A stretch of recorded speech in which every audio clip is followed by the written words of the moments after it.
प्रमोद एक काम करो, तुम पेशेंट को आईसीयू शिफ्ट करो, मैं पहुंच रहा हूँ। नहीं नथिंग टू वरी, मैं पहुंच रहा हूँ, ठीक है।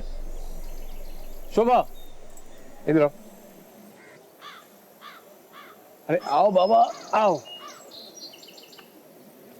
ओहो बाप रे, इतना गुस्सा? हाँ, और आज भी तुम्हारा मूड खराब लगता है। एक काम करो, हंस दो। अरे हंस भी दो, हंस दो, हंस दो। क्या कर रहे हैं आप? देखो ना कितनी खूबसूरत लग रही है हंसते हंसते रहना चाहिए। हाँ आई एम सॉरी। चलिए मैं नाश्ता लगवाती हूँ, आप जल्दी रेडी होके आ जाइए। ठीक, ऐसे हंसते रहना। So everyone is ready for breakfast. Morning. हाँ थैंक यू पापा, आपने बहुत अच्छा काम किया मैंगो लाकर। बेटा मैं तो हमेशा अच्छा काम करता हूँ, अब देखता हूँ कि तुम लोग कितना अच्छा काम करती हो। है ना? मैंने जो तुम्हें बताया था वो किया तुमने? क्या? अरे बिजली डिपार्टमेंट में कंप्लेंट की? हाँ मैंने वहाँ फोन कर दिया, वो आजकल में आ जाएंगे। और टीनो तुम्हारा काम? आपको सबसे ज्यादा प्यार करना। शैतान कहीं की, अच्छे मार्क्स भी लाना, समझी? हाँ भाई भोला, तेरा काम? मेरा काम? हाँ मेरा काम तो आपको अच्छा नाश्ता देना है, आपका ख्याल रखना है। और क्या? और टीना को उसके कराटे क्लास में ड्रॉप कर देना, और आते हुए ना सब्जी लेके आना। जी। भोला भैया आपको पता है मैं कराटे क्लास की बड़ी चैंपियन हूँ। अच्छा। और मुझे ना बहुत प्यार करता है और मुझे बहुत मजा आता है। तो आज कैसे जाएंगे? आज हाँ? पता नहीं वो। अरे राबिया बहुत भूल गया।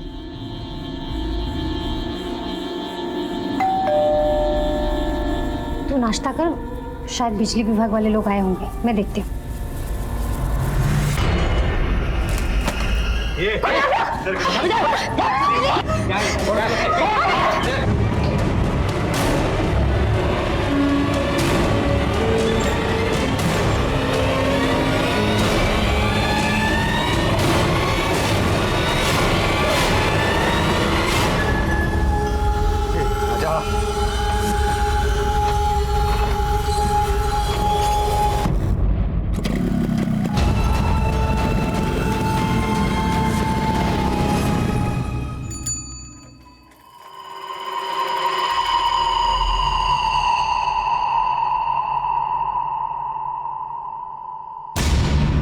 दरवाजा बाहर से किसने बंद कर दिया?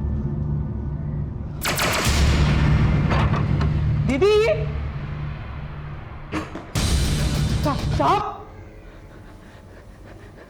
साहब! दीदी!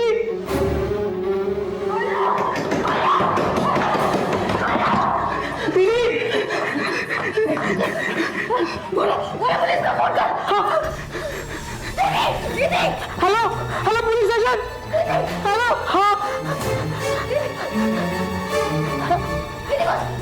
अभी को छोड़ लेकर फांसी ठोक देंगे।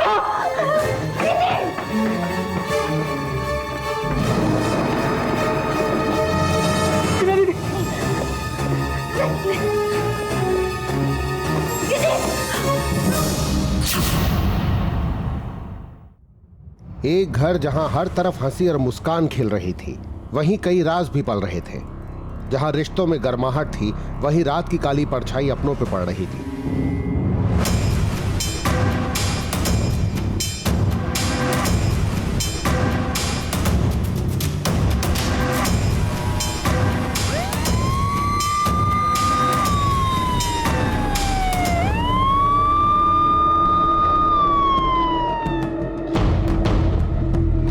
सर, ये डॉक्टर अमित कुलश्रेष्ठा जबलपुर के बहुत बड़े डॉक्टर थे। पिछले महीने हुई वारदात की तरह ये भी लूटपाट का ही मामला लग रहा है सर। जिस वक्त हमला हुआ उस वक्त घर पे डॉक्टर अमित कुलश्रेष्ठा, उनकी पत्नी शोभा कुलश्रेष्ठा, उनकी साली हिना परिहारी थी, उनकी छोटी बच्ची भी है सर टीना, लेकिन उस वक्त वो घर पे नहीं थी। घर का नौकर है भोला, उस वक्त वो भी नहीं था। घटना घटने के बाद भोला घर के अंदर आया, ये सब कुछ देखा और उसने ही हमें कॉल किया था। सर घर वालों का कहना है कि दो लोग जबरदस्ती आए, घर में घुसे और डॉक्टर अमित पर हमला किया। 2.5 लाख रुपए कैश लिए, गहने लिए और फरार हो गए।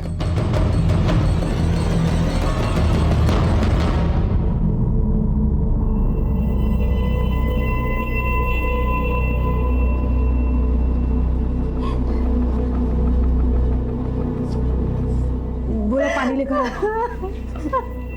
मैडम आपने उन्हें देखा तो होगा, वो दिखने में कैसे थे? दीदी दीदी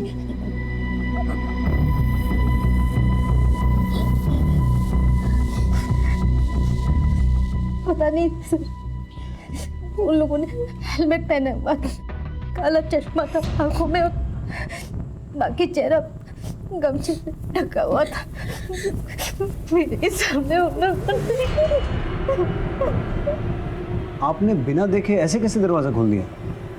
सर, हमारे घर में कुछ दिनों से मीटर में कुछ प्रॉब्लम आ रही थी, तो हमने बिजली विभाग में फोन करके कुछ लोगों को बुलाया था। मुझे लगा वही लोग हैं, इसलिए मैंने पीप होल से देखे हुए नहीं दरवाजा खोल दिया। और जैसे ही मैंने दरवाजा खोला उसने मुझे धक्का दिया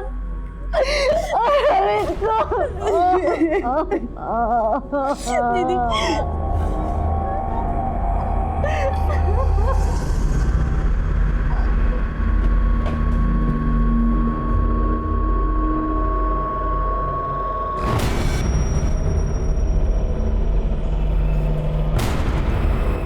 सर बड़ी अजीब बात है, घर में रॉबरी हुई है लेकिन सामान तो कुछ भी बिखरा हुआ नहीं है, सब कुछ ठीक ठाक है। इसका मतलब है रॉबरी करने वालों को सिर्फ कैश और गहनों से ही मतलब था। जब ये सब हुआ तुम यही थे ना? नहीं साहब, हम तो टीना दीदी को उसके कराटे क्लास छोड़ने गए और जब हम वापस आए तब देखा दरवाज़ा बाहर से बंद। हमने दरवाज़ा खोला, अंदर देखा पूरा खून खून था और हमारे डॉक्टर साहब खून में लथपथ पड़े थे। और वो लोग जाते जाते हमारी मैडम और हिना दीदी को बाथरूम में बंद करके चले गए।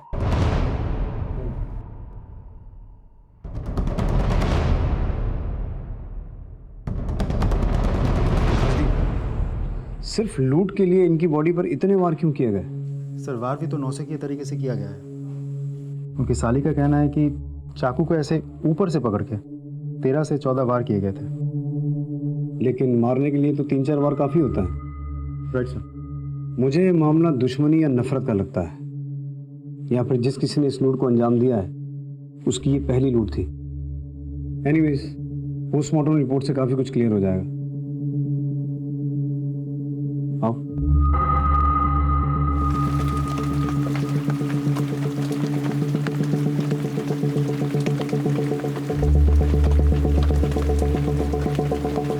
आओ।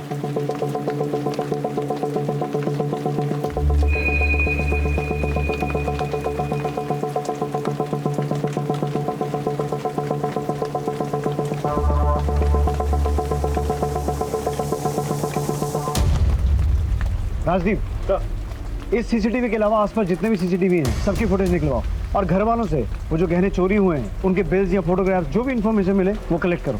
और सर पिछले महीने भी इस इलाके में जो लूटपाट की घटना घटी थी उसके लुटेरे अभी तक पकड़े नहीं गए। उस केस की फाइल को इसके साथ मैच करके देखो, शायद कोई क्लू हाथ लगे। Right sir.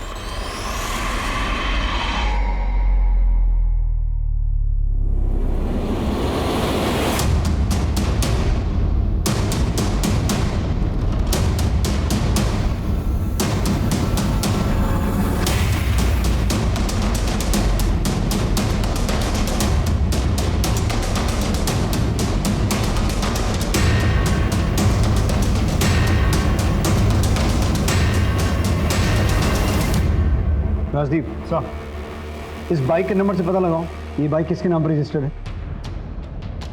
और इस दूसरे क्लिप में जो पान वाला नजर आ रहा है उससे कुछ इंफॉर्मेशन निकालो।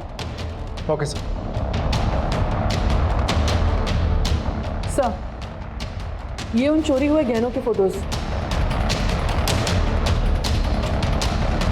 इन्हें सभी ज्वेलर्स के पास सर्कुलेट करवाओ और उन्हें कहो कि अगर कोई इन्हें बेचने की कोशिश करे तो तुरंत हमें इन्फॉर्म करें। सर,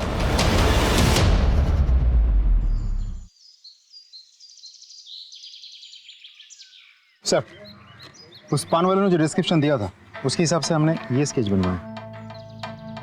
ये आदमी उनमें से नहीं है जिन्होंने पिछले महीने की लूट की वारदात को अंजाम दिया था। ये देखो। हाँ सर, ये तो अलग आदमी है और इसकी हाइट लगभग 5'8", 5'9" के आसपास होनी चाहिए, जबकि पिछली लूट में शामिल इन लोगों की हाइट 5'5" के करीब थी। तो सर ऐसा भी तो हो सकता है कि उसी ग्रुप के बाकी के लोग हो सकता है। इसे सभी पुलिस स्टेशन में सर्कुलेट करवाओ। जी सर। सर वो लोग जो बाइक लेकर आए थे वो किसी सुनील जोशी का नाम पर रजिस्टर्ड है। सुनील जोशी? बुलाओ सर। सर आओ। सर यही है सुनील जोशी। तुम्हारी हाइट कितनी है? सर 5'8". क्यों? बैठो, तसल्ली से बात करते हैं। ये बाइक तुम्हारी है ना? सर नंबर तो सेम है सर, लेकिन बाइक मेरी नहीं है। 21 जून को तुम कहाँ थे? सर मैं ऑफिस में ही था। आप चाहे तो इंक्वायरी कर लीजिए सर। और मेरी बाइक भी ऑफिस की पार्किंग में खड़ी थी। ठीक है, जा सकते हो। Thank you sir. सर आपने इसे जाने क्यों दिया? सिर्फ बाइक का नंबर सेम होने से उसे पुलिस का मेहमान नहीं बना सकते हैं।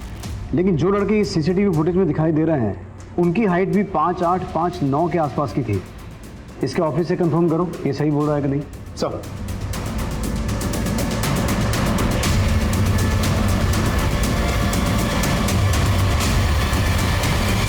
सर मैंने चेक किया, सुनील सही कह रहा है। वो ऑफिस में ही था और उसकी बाइक भी पार्किंग एरिया में ही थी। यानी कि वो जो कोई भी है, ये बात अच्छी तरह से जानता था कि डॉक्टर अमित के घर में कैश और ज्वेलरी है, और घर वालों ने बिजली विभाग में शिकायत की हुई है। कहीं ये काम किसी जान पहचान वाले का तो नहीं है?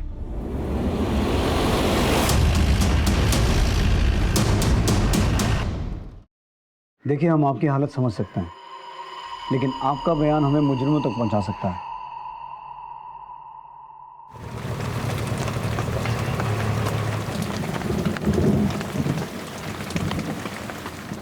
इसलिए हमारा चाची,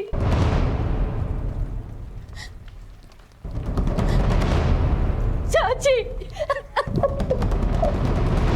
ये कौन है? ये मेरी भतीजी प्रिया है सर, अहमदाबाद में रहती। क्या ये हम बैठ सकते हैं? जरूर। शोभा जी, मुझे आपसे सिर्फ एक बात जाननी है कि डॉक्टर अमित की किसी के साथ कोई दुश्मनी थी, या कोई ऐसा जो डॉक्टर अमित से नफरत करता हो? मुझे मालूम नहीं सर। किसी भी तरह की दुश्मनी, कोई झगड़ा, अनबन? नहीं सर, डॉक्टर साहब बहुत ही अच्छे इंसान थे। उनकी किसी से कोई दुश्मनी नहीं थी सर। वो तो ऐसे इंसान थे जो हमेशा दूसरों की मदद के लिए खड़े रहते थे सर। जैसे कि आपने कहा कि वो लोग आपके घर से 2.5 लाख नकदी लेकर गए, आप लोग हमेशा ही इतने पैसे घर पे रखते थे? नहीं सर, डॉक्टर साहब इतना सारा कैश कभी नहीं रखते थे। वो तो लोन का पैसा था जो उनको किसी को देना था। किसको देना था? डॉक्टर साहब की पहली पत्नी बिंदु को।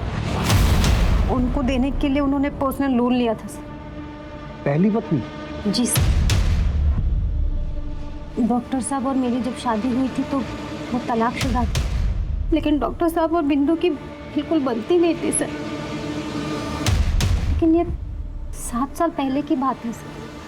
तो आपको क्या लगता है, बिंदु कुछ कर सकती है? मुझे नहीं पता सर, लेकिन कुछ दिन पहले पैसों के लिए बहुत बड़ा झगड़ा हुआ था। कैसे समझाऊं इंजेक्शन? और जोर जोर से हंस लो। बहुत हंसी आ रही है ना, मेरी जिंदगी बर्बाद करके। चलो निकलो यहाँ से, मुझे इनसे कुछ बात करनी है। 1 मिनट शोभा। बिंदु, शोभा मेरी पत्नी है। तुम्हें जो कुछ भी कहना है इसके सामने कहो। ठीक है, मुझे पैसे चाहिए। मैं कितनी बार कह चुका हूँ कि तुम्हें देने के लिए मेरे पास इतने पैसे नहीं है। मुझे देने के लिए पैसे नहीं है? हाँ, मुझे पैसे चाहिए, वरना कोर्ट कचहरी का रास्ता मुझे भी पता है। तुम डॉक्टर साहब से इतनी बदतमीजी से बात नहीं कर सकती। ये तो मैं बहुत इज्जत से बात कर रही। तूने मेरी बदतमीजी कहाँ देखी है? देख लूंगी मैं तुम दोनों को। तलाक के समय में भी डॉक्टर साहब ने बिंदु को बहुत सारा पैसा दिया था सर, लेकिन कोई लिखा पढ़ी नहीं की गई थी, और इतने सालों में उसने भी कुछ नहीं कहा सर। लेकिन कुछ दिनों पहले से वो पैसों के लिए अड़ गई। वो ब्लैकमेल करने लगी, धमकियां देने लगी सर। एक नंबर की कमी नहीं है वो शोभा। मेरा घर तोड़ दिया, मेरी जिंदगी बर्बाद कर दी उसने। झूठ तो बोलेगी ना, डिवोर्स लेते वक्त मैंने कुछ नहीं मांगा, पर आज मुझे जब पैसों की जरूरत आन पड़ी तो मैंने डॉक्टर साहब से पैसे मांगे, और उन्होंने मुझसे वादा भी किया कि वो मुझे पैसे देंगे। लेकिन एकदम से पैसों की ऐसी क्या जरूरत आन पड़ी थी आपको? वो मैं खुद का बिजनेस करना चाहती थी, इसलिए मुझे पैसे चाहिए थे। वैसे पूछ सकता हूँ कि आप दोनों का तलाक क्यों हुआ था? मरे हुए लोगों के लिए गलत नहीं कहते, लेकिन डॉक्टर साहब एक नंबर के गंदे आदमी थे। ऐसा भी क्या किया था उन्होंने? डॉक्टर साहब ने मेरी जिंदगी तो बर्बाद कर दी, लेकिन अपनी भतीजी प्रिया को भी नहीं छोड़ा। अस्पताल, घर, सब जगह मुंह मारते थे वो। सिर्फ बिंदु डॉक्टर अमित के बारे में ऐसा क्यों बोल रही है? राजदीप, तुम हॉस्पिटल जाओ और ये पता लगाओ कि डॉक्टर अमित का कैरेक्टर था कैसा। तब तक हम प्रिया से मिल के आते हैं। बिंदु के बयान से पुलिस एकदम सख्ते में आ गई। डॉक्टर अमित की छवि अभी तक बहुत ही साफ सुथरी थी, लेकिन बिंदु का यह कहना था कि डॉक्टर अमित एक अय्याश आदमी था जिन्होंने अपनी भतीजी प्रिया के साथ दुष्कर्म किए थे। तो क्या था डॉक्टर अमित का सच? अच्छा, लो दूध पी लो।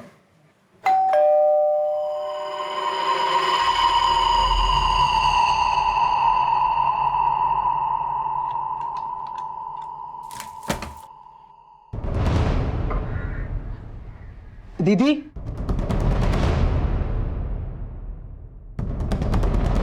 जानते आई मीन उनके साथ कभी भी किसी का कोई गलत संबंध रहा हो या उन्होंने अपने पद का कभी गलत फायदा उठाने की कोशिश की हो? नहीं सर, डॉक्टर साहब तो बहुत अच्छे इंसान थे, उन्होंने तो कभी किसी का बुरा ही नहीं किया था। बिंदु जी ने हमें बताया कि डॉक्टर अमित का कैरेक्टर ठीक नहीं था, उनके अलग अलग लड़कियों के साथ रिलेशंस थे।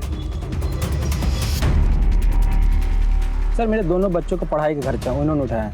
कोई कैसे ऐसे आदमी के बारे में बुरा सोच सकता है सर? उनका तो ये भी कहना है कि डॉक्टर अमित का आपकी भतीजी प्रिया के साथ भी नाजायज संबंध है।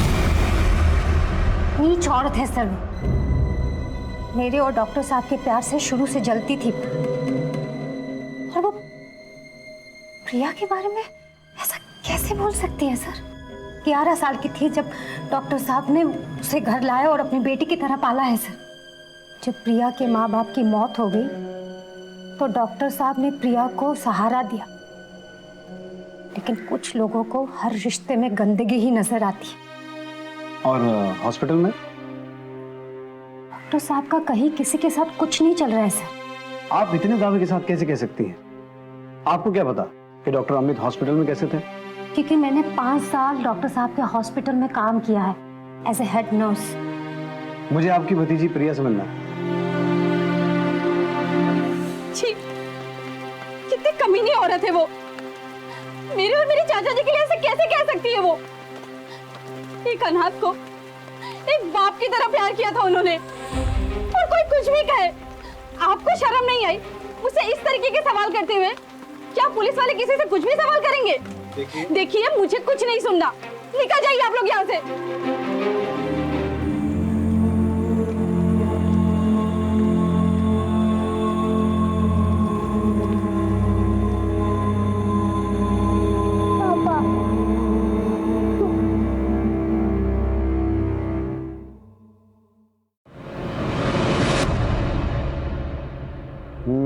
बेटा इस बार रानी तो मेरी होगी, इस बार नहीं जाने दूंगा मैं। ए, टीना, नहीं पापा मेरी रानी। नहीं नहीं तुम्हारी नहीं, cheater, you are cheater, you are cheater. नहीं, इधर आ। रानी तुम्हारे पास है और मेरी गुड़िया रानी मेरे पास है। पापा पापा मुझे पापा पापा आ जाओ ना पापा। पापा पापा प्लीज पापा पापा पापा प्लीज बच्चे चुप हो जाओ। मोदी मोदी मोदी बाबा नीरो चुप हो जाओ प्लीज, प्लीज सब ठीक हो जाएगा, चुप हो जाओ प्लीज। Low P low. पापा पापा पापा पापा पापा।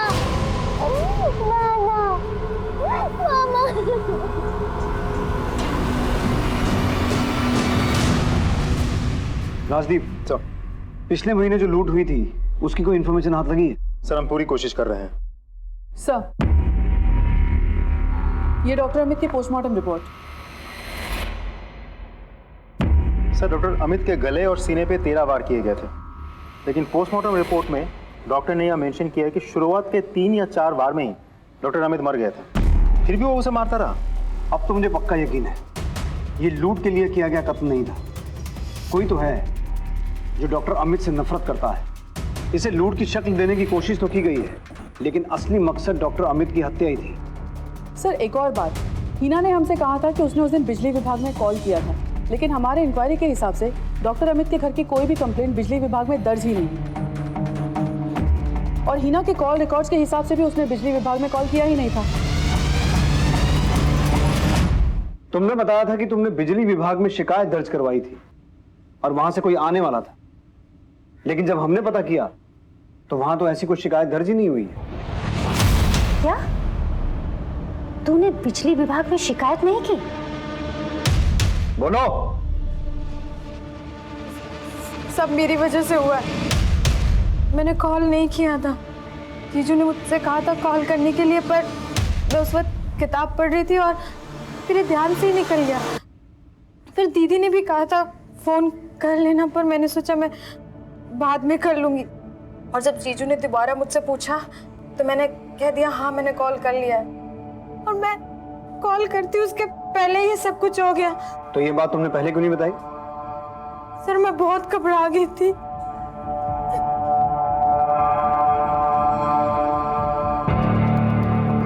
सर आपको हिना के बात पर यकीन है? जेन्युइन मिस्टेक थी। कई बार लोग बाग काम को टाल देते हैं, लेकिन जिस किसी ने किया है वो ये बात अच्छे तरीके से जानता था कि डॉक्टर अमित ने बिजली डिपार्टमेंट के लोगों को घर बुलाया है, और वो ये भी जानता था कि डॉक्टर अमित को लोन के पैसे मिलने वाले थे। वो या तो कोई करीबी है या किसी करीबी के संपर्क में है, क्योंकि वो इस घर की पूरी ज्योग्राफी जानता था। हाँ राजदीप सर, हमें जो सुनील जोशी मिला था, जिसके बाइक के नंबर उन लोगों ने यूज किया था, एक्चुअली वो सुनील जोशी डॉक्टर अमित की पहली बीवी बिंदु के टच में है। तो फिर सुनील और बिंदु दोनों को पुलिस स्टेशन बुलाओ। सर हाँ, हम जानते हैं एक दूसरे को। तो तुम दोनों सिर्फ एक दूसरे को जानते नहीं हो, तुम्हारा अफेयर चल रहा है। क्या बकवास है ये? कोई सबूत है आपके पास? ये तुम दोनों के कॉल रिकॉर्ड्स, कैसे रात रात भर तुम दोनों एक दूसरे से बातें करते हो, और जिस रात बातें नहीं कर रहे होते हो उस रात तुम दोनों का मोबाइल एक ही एरिया में एक्टिव होता है। इसके अलावा और भी सबूत लाके दे सकते हैं। हाँ, हमारा अफेयर चल रहा है। मेरा डिवोर्स हो चुका है, तो मैं कुछ भी कर सकती हूँ, लेकिन डॉक्टर साहब के कदम से हमारा क्या लेना देना? लेना देना है बाइक का सेम नंबर होना, डॉक्टर अमित के घर में 2.5 लाख रुपए कैश का होना, और वो पैसा आपको चाहिए था। साथ ही साथ लाखों की ज्वेलरी की लूट हुई है, और जिस तरीके से डॉक्टर अमित का कत्ल हुआ है ना, वो बदले की भावना की ओर इशारा करता है। और आप तो डॉक्टर अमित से काफी नफरत करती थी ना, और वो पैसा आपको अपने बिजनेस के लिए नहीं, सुनील के बिजनेस के लिए चाहिए था।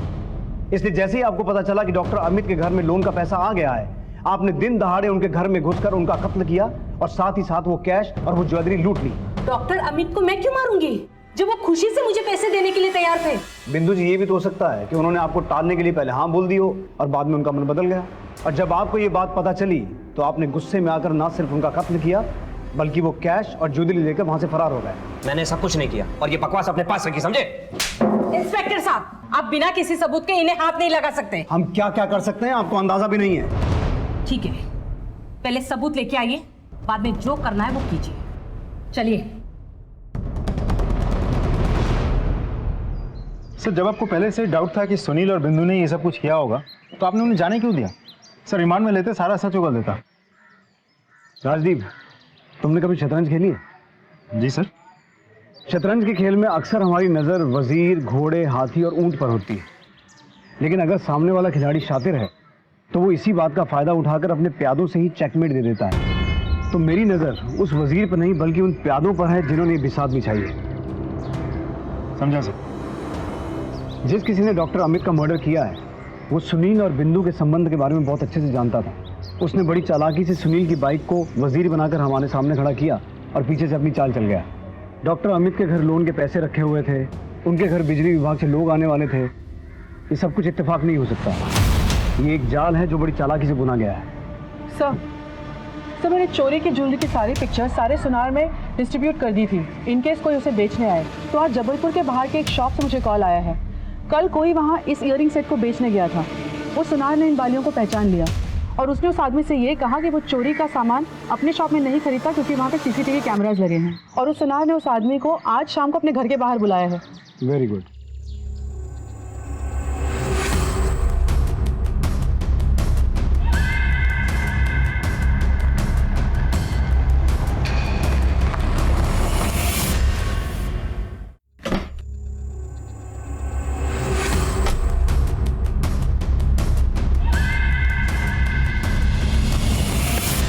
पैसे तो मिल जाएंगे, पहले बाकी के गहने कहाँ वो।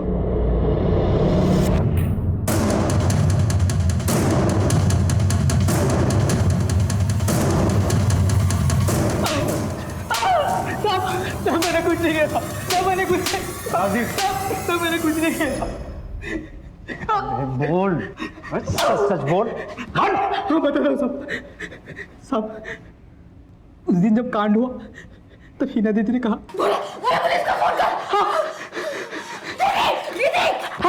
Hello police station, hello. हाँ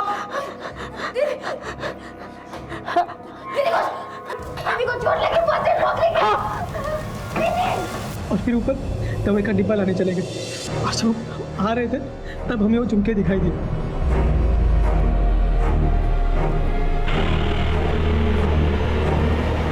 साहब हमें झुमके इन सब के कमरे में मिले। हमने 3-4 दिन इंतजार, जब लगा पुलिस को पता नहीं चलेगा तो ये शहर के बाहर लेके आए बेचने के लिए। साहब हमारी माँ को गांव में पैसों की बहुत ज़रूरत है साहब। झूठ बोलता है। डॉक्टर अमित को तूने ही मारा है? नहीं साहब, हमने नहीं मारा उनको साहब। अगर तूने नहीं मारा तो उस घर में ऐसा कौन है दूसरा जिसे उस घर की हिस्ट्री ज्योग्राफी से पता है? साहब वो हिना दीदी का एक दोस्त है, बॉयफ्रेंड साहब। वो घर में छुप के आता था साहब, उसी ने मारा होगा।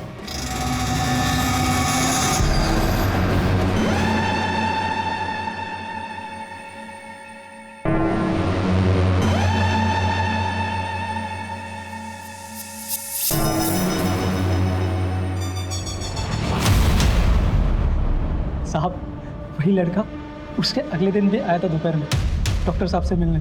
कहाँ? अस्पताल में।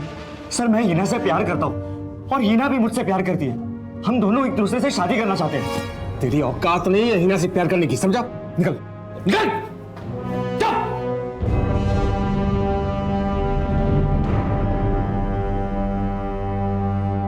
उसके अगले दिन तो पूरा कांड हो गया। लेकिन हॉस्पिटल में तो हमें इस झगड़े के बारे में किसी ने कुछ नहीं बताया। साहब जब ये झगड़ा हुआ तब डॉक्टर साहब के केबिन में मेरे सिवा और कोई नहीं था। तो तू अभी तक चुप क्यों बैठा था? साहब हमें तो लगा डाका पड़ा है, पर आप लोग हमें उठा रहे हैं, इसलिए जो देखा सब बता दिया साहब। जरा इस हिना की कॉल रिकॉर्ड चेक करो। सब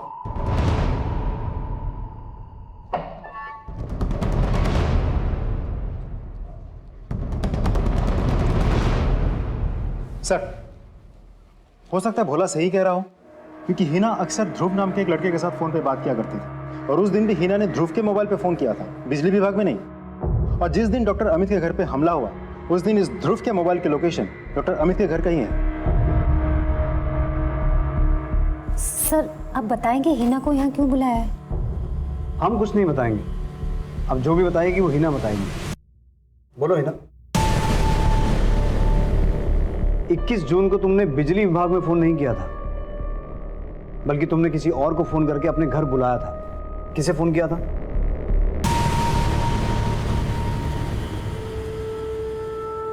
बोलो हिना। सर मुझे नहीं पता आप क्या कह रहे हैं। ओ, तो हमें ही बताना पड़ेगा। राजदीप सर प्लीज बताइए ना क्या बात है, हमें कुछ समझ में नहीं आ रहा है। सब पता चल जाएगा।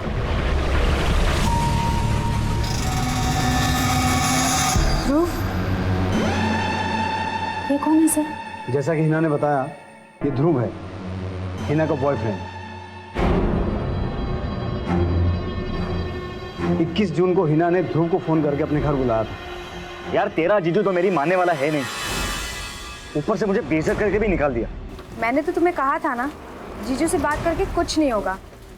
अच्छा ऐसा करो, दीदी घर पर ही हैं, तुम उनसे आके बात कर लो, वो मान जाएंगे। पता नहीं तेरे चक्कर में और कितने पापड़ बेलने पड़ेंगे। थी वो, मैंने ध्रुव को घर पे बुलाने के लिए कॉल किया था, आपसे मिलवाने के लिए, पर मुझे पता नहीं था कि उस दिन सेकंड सैटरडे जीजू हॉस्पिटल लेट जाएंगे और ये सब हो गया। जी सर, मैं हिना की जीजू से बात करने के लिए हॉस्पिटल गया था, जहां डॉक्टर अमित ने धक्के मार के तुझे अपने कैबिन से बाहर निकाल दिया। जी बिल्कुल। तो तुझे गुस्सा तो आया होगा? आया था सर, पर उतना भी नहीं जितना कि आप लोग सोच रहे हैं। सर अगर आपको ये लगता है कि गुस्से में आके मैंने उनका मर्डर किया तो आप गलत है। सर मैं सिर्फ हिना से शादी करना चाहता था, इसलिए उसकी बहन को मिलने मैं उसके घर गया था बस। क्या हुआ आंटी? आपको पता नहीं डॉक्टर अमित का खून हो गया है, पैसे जेवर सब लेके चले गए। मेरी हिम्मत ही नहीं हुई सर, मैं डर गया इसलिए बाहर से ही निकल गया। राजदीप सर कहानियाँ अच्छी बनाता है, लेकिन ये नहीं जानता कि पुलिस वाले कहानियों से बहलते नहीं हैं। इसे इसी लॉकअप में रखो। सर प्लीज मेरी बात सुनिए, मैंने कुछ नहीं किया सर। को भोला, बिंदु, सुनील और ध्रुव पे शक था। मामला लूट और खून का था, लेकिन पुलिस को बार बार यही लग रहा था कि ये कहानी कुछ और ही है। पुलिस को शक तो था, लेकिन वो पक्के तौर पर यह नहीं कह सकती थी कि कत्ल में इन चारों में से किसी एक का हाथ है या फिर कोई और है जिसने डॉक्टर अमित को मारा था। इस बीच में पुलिस के पास एक खबर आई। हेलो सर, पिछले महीने हुए लूट के आरोपी पकड़े गए हैं। आज शाम तक हमारी दूसरी टीम उन्हें थाने ले आएगी। ओके सर, पिछले लूट के आरोपी पकड़े गए हैं।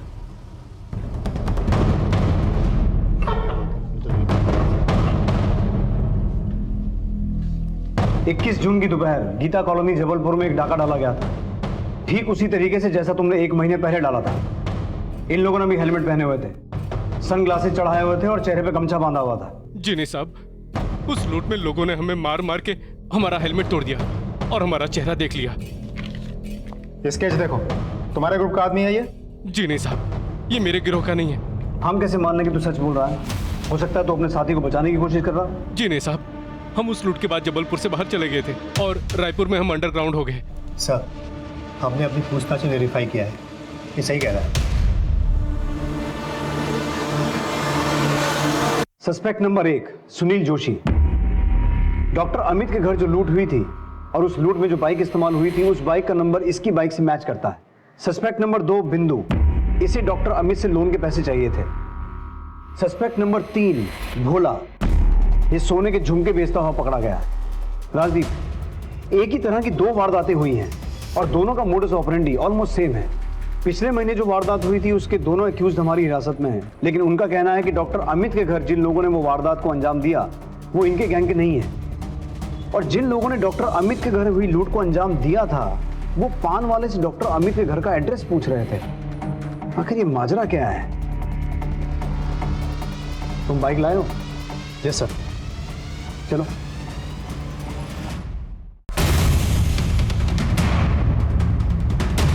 डॉक्टर अमित कुलश्रेष्ठ का घर कौन सा है? अच्छा, कुछ सुनाई नहीं दे रहा सर।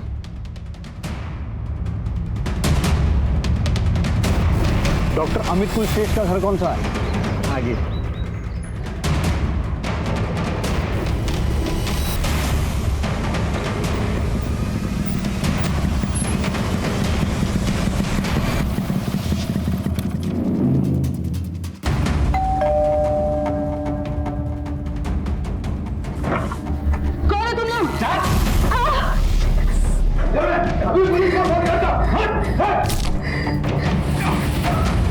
तिजोरी की चाबी दो। स्टॉप। राजदीप, तुम्हें कैसे पता कि तिजोरी ऊपर है? सर, कितनी बार तो आ चुके हैं हम। स्टार्ट, जाओ। तुम दोनों इधर आओ, इधर आओ।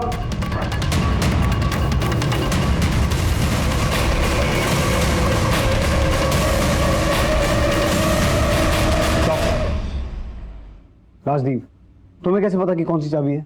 सर, कौन सी ये तो नहीं पता, एक एक करके सब ट्राई करते हैं। राइट। इस तिजोरी को फोरेंसिक जांच के लिए भिजवाओ और ये पता लगवाओ कि क्या इस तिजोरी को बार बार गलत चाबी लगा के खोलने की कोशिश की गई थी। So continue.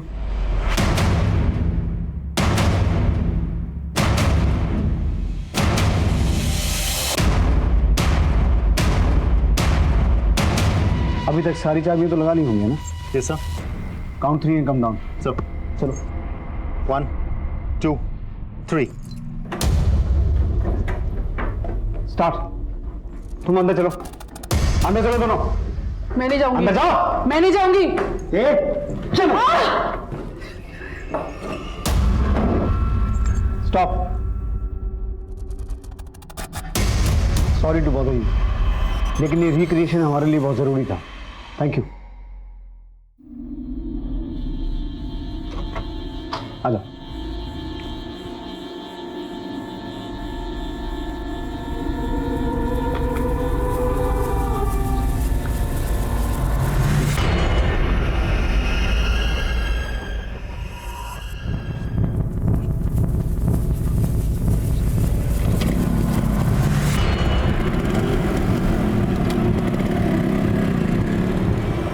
वेट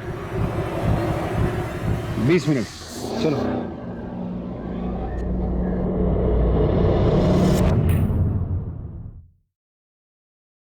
सर, तिजोरी की फॉरेंसिक रिपोर्ट आ गई है। आपका शक सही था।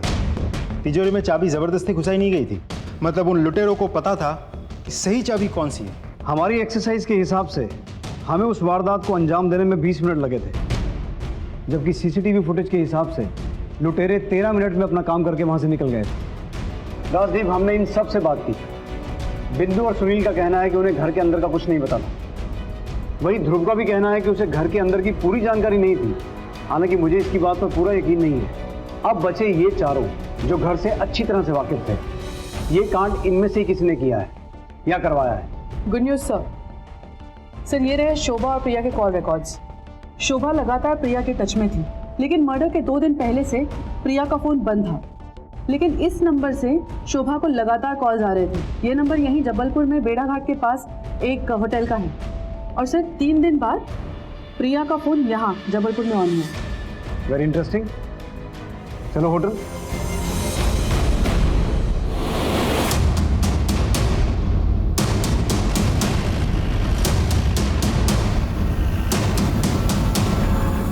Excuse me. Yes sir. Sketch देखिए ज़रा। ये आदमी आपके होटल में आया था? सर, यहाँ इतने लोग आते हैं, सबका चेहरा याद रखना मुश्किल है। तो फिर ये बताइए कि आपके होटल से बार बार फ़ोन क्यों किया जा रहा था? ये आपके होटल का नंबर है ना? हाँ सर, हमारे होटल का नंबर है। तो ज़रा चेक कीजिए, इतने सारे कॉल्स किसने किए? सर, रूम नंबर 301 कोई लेडी थी, प्रिया मेहता।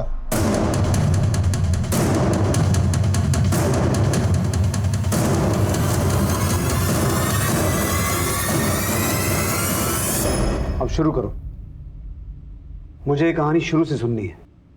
सर, अमित 1 नंबर का अय्याश आदमी था। शादी से पहले जब अस्पताल में एक 16-17 साल की लड़की 3 बार अबॉर्शन के लिए आई थी, लेकिन शादी के बाद मुझे पता चला कि वो लड़की कोई और नहीं, उस नीच आदमी की सगी भतीजी थी, प्रिया। जब मैं 11 साल की थी तो मेरे माँ बाप गुजर गए थे और चाचा जी मुझे अपने साथ लेकर आ गए। पहले हम कहीं और रहते थे, बिंदु चाची जी के साथ, और वहां पे चाचा जी ने मेरे साथ रेप किया। शादी के बाद मुझे उसकी हैवानियत के बारे में पता चला। वो प्रिया के साथ लगातार बलात्कार करता है। तो आप लोगों ने डॉक्टर अमित की शिकायत पुलिस से क्यों नहीं? वो बहुत बड़ा आदमी था सर, पुलिस को बताती तो क्या होता। प्रिया की बदनामी, उससे शादी कौन करता? इसीलिए मैंने जल्दी से प्रिया की शादी करवा दी। लेकिन उसके बाद मेरी मम्मी पापा ने कहा कि हीना को मैं अपने साथ रखूं, उसको पढ़ाऊं। मैं हीना को उस दरिंदे से बचाना चाहती थी, इसीलिए मैंने उसे हॉस्टल में डाल दिया। लेकिन इस कमीने ने मेरे माँ बाप से बात करके हीना को घर ले आए। मुझे पता चल गया था कि उसकी गंदी नज़र हीना पर भी है। और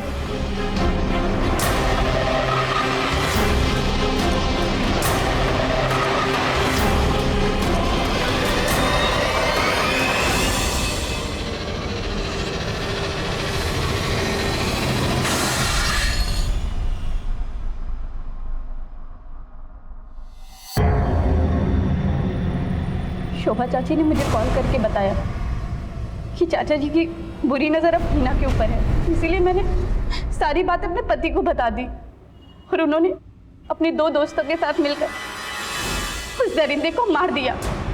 मुझे कोई दुख नहीं है उसको मारने का। लेकिन आपने उन्हें मारकर ना सिर्फ अपनी प्रिया की बल्कि अपनी बेटी की भी जिंदगी बर्बाद कर दी। शोभा और प्रिया के बयान पे पुलिस ने उन दोनों अपराधियों दिलीप शर्मा और मनोज कुमार जिन्होंने डॉक्टर अमित का खून किया था को अपनी हिरासत में ले लिया और अब शोभा और प्रिया भी सलाखों के पीछे थे।